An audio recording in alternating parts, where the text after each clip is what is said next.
Hello guys, welcome to my channel Ritika Som kitchen. आज के আমার রেসিপি ধনিয়া চিকেন। ধনেপাতা দিয়ে আজকে আমি চিকেন তোমাদের রান্না করে দেখাবো। তো চলো দেখবো কি কি উপকরণ লাগছে। প্রথমে এখানে আমি 1 কিলো চিকেন নিয়ে নিয়েছি, দেখো ধুয়ে পরিষ্কার করে হালকা হলুদ আর নুন দিয়ে মেখে রেখেছি। আর আমি এই রান্নাটা হলুদ দেবো না, এই মাংসটা যেটুকু মেখে রেখেছি। আর লাগবে এখানে পেঁয়াজ কুচি, ধনেপাতা কুচি, কাঁচা লঙ্কা কুচি, গোটা কাঁচা লঙ্কা, গরম মশলা একটু ফোড়নের জন্য, একটু ধনিয়া গুঁড়ো নিয়েছি 2 চামচের মতো, আর জিরে গুঁড়ো একদম 1/2 চামচ, একদম অল্প নিয়েছি। এখানে আদা রসুন বাটা, কাজু বাদাম বাটা, টক দই, বাটার, আর এখানে নিয়েছি আমি ধনেপাতা পেস্ট করে রেখেছি। ধনেপাতা কাঁচা লঙ্কা আমি একসাথে পেস্ট করে রেখেছি। লাগবে সর্ষের তেল, নুন আর গোলমরিচ গুঁড়ো। তো চলো আমি এবার রান্নাটা শুরু করব। দেখো কড়াইটা আমার গরম হয়ে গেছে, বসিয়ে দিচ্ছি। একটু বড় সাইজের কড়াই বসিয়েছি আমি। এবার আমি তেল দিয়ে দেবো, সর্ষের তেল দিয়ে দেবো, পরিমাণ মতো তেল দিয়ে দেবো।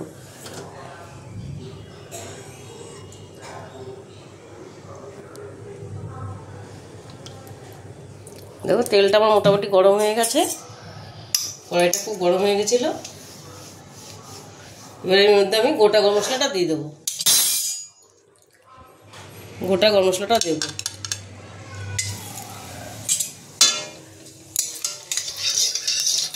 দিয়ে দেবো আমি এবার পেঁয়াজ কুচি করা পেঁয়াজটা।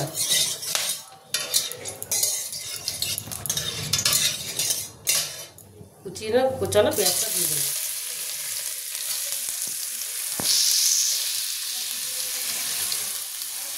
পেঁয়াজটা একটু ভালো করে ভাজা ভাজা করে নেবো।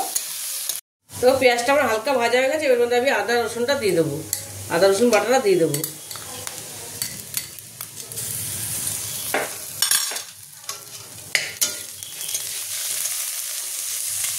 দিয়ে দেবো আমি কাজু বাদাম বাটাটা।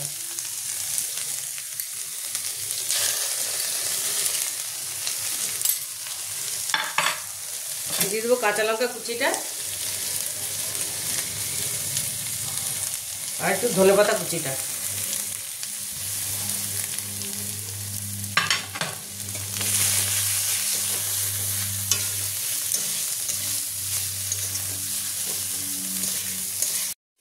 এটা দেখো একটু ভাজা ভাজা হয়ে গেছে। এবার আমি এর মধ্যে একটু বাটার দিয়ে দেবো, এর মধ্যে একটু বাটার দিয়ে দিলাম।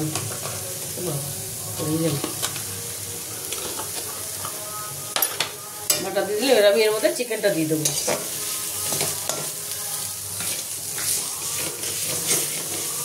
এবার চিকেনটা দিয়ে দেবো। চিকেনটা এবার একটু নেড়ে দেবো আমি। দেখো সব মশলাগুলো আমি ভালো করে মিশিয়ে নিয়েছি। এবার আমি এর মধ্যে টক দইটা, ফ্যাটানো টক দইটা দিয়ে দেবো।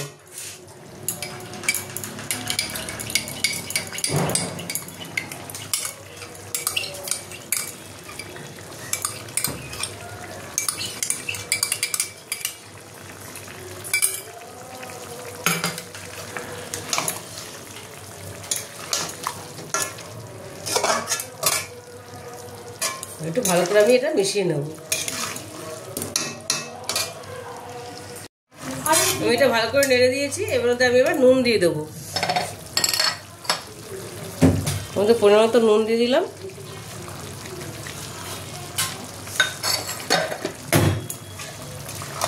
দিয়ে দেবো আমি ধনে গুঁড়োটা আর জিরে গুঁড়োটা, আর গোটা কাঁচা লঙ্কাটা আমি দিয়ে দিলাম।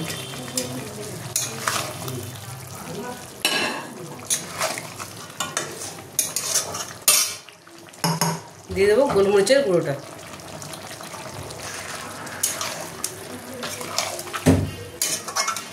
যেহেতু ধনিয়া চিকেন, হলুদ লঙ্কার গুঁড়ো পড়বে না, যেটুকু মাংসে মাখিয়েছিলাম অতটুকুই,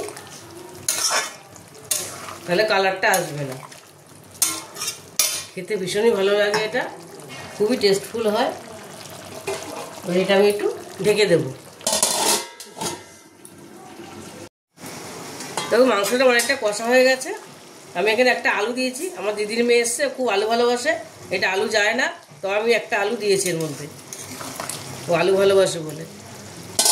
এর মধ্যে আমি ধনেপাতা বাটাটা দিয়ে দেবো, ধনেপাতা পেস্টটা দিয়ে দেবো।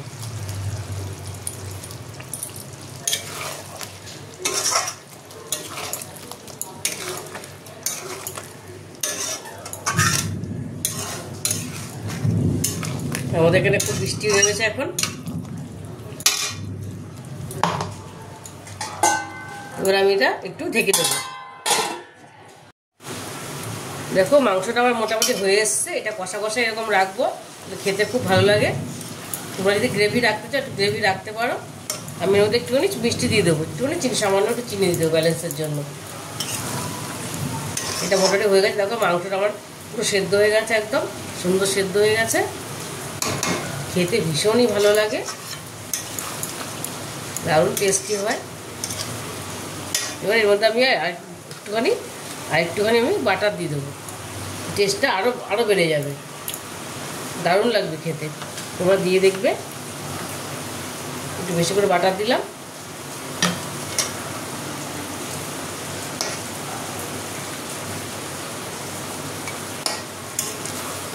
দেখো তেল ছেড়ে দিয়েছে সুন্দর।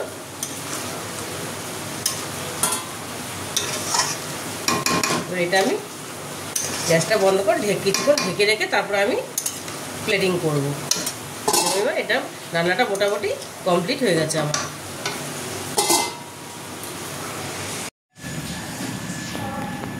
দেখো ধনিয়া চিকেনটা আমার রেডি হয়ে গেছে, আমি প্লেটিং করে নিয়েছি। আমি যেভাবে বানালাম তোমরা একবার এভাবে বাড়িতে বানিয়ে দেখো, এগুলো ভীষণই ভালো হয় খেতে। আর যদি রেসিপিটা তোমাদের ভালো লেগে থাকে তাহলে আমাকে লাইক, শেয়ার আর সাবস্ক্রাইব করতে ভুলবে না। টাটা।